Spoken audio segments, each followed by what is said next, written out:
everybody, welcome back to another episode of 5 Minute Gaming News, the show that may or may not be 5 minutes. First thing here at the top of the news, a story that we probably all saw coming, but is now official.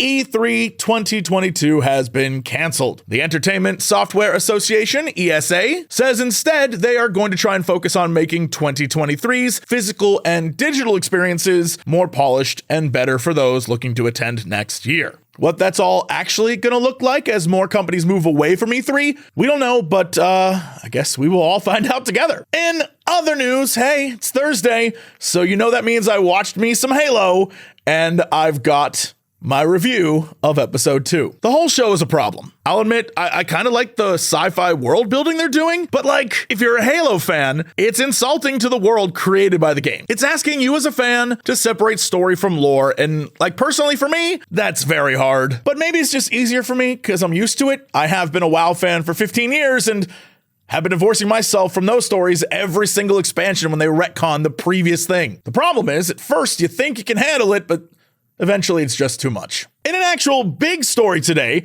Microsoft, as we all know, is trying to purchase Activision Blizzard, and currently it's going through the federal regulatory process to make sure that it's not going to be some sort of skeezy monopoly. Well, a group of senators, including Elizabeth Warren, Bernie Sanders, Cory Booker, and Sheldon Whitehouse, are calling for increased scrutiny over the proposed buyout, and are concerned about the misconduct within the company. According to the Wall Street Journal, the lawmakers said the FTC ought to find out if Microsoft's proposed buyout of Activision Blizzard could exacerbate the flurry of sexual abuse, harassment, and retaliation allegations at Activision stemming from recent federal and state investigations. They also stressed their concern that Bobby Kotick will remain at the company and potentially earn a massive payout, with Kotick reportedly leaving once said payout goes through. We are deeply concerned about consolidation in the tech industry and its impact on workers. The concern being that the fewer and fewer people holding all the power in the tech industry becomes less and less good for employees. And at a company where many are already being treated poorly, this isn't going to improve things. Both Microsoft and Activision Blizzard have responded with basically, it's nothing to worry about.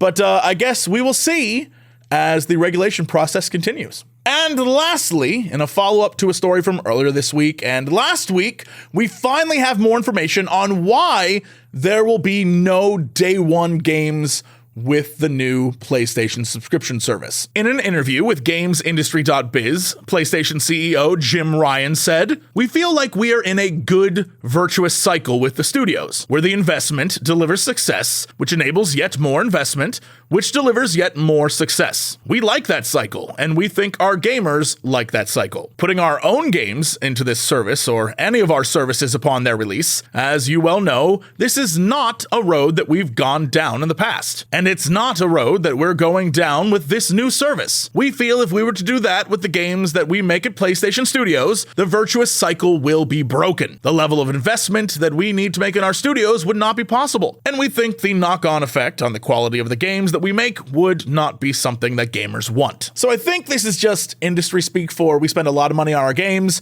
and we would like to receive a lot of money in return for that investment. But also it was just a ton of word soup, so he could really be saying anything there. He did go on, however, to say that things could change. They used to not have first-party games on PC, and then they did. The question I have for Sony is that with Xbox having 25 million users on Game Pass, each paying $15 a month, that adds up to a lot of money, which then they can use to invest back into games that then come out on Game Pass day one, and it seems like that's a pretty virtuous cycle too, so I don't know, it just seems like Sony isn't thinking this one through, but maybe I'm wrong. What do you think? Let me know in the comments below. Anyway, that is it for today's news. Thank you so much for all those comments you're about to leave, hopefully, and all the thumbs up and the likes and the support that you are doing here and over on Reddit and on Twitter and everywhere. Thank you all. It means the world to me. And hey,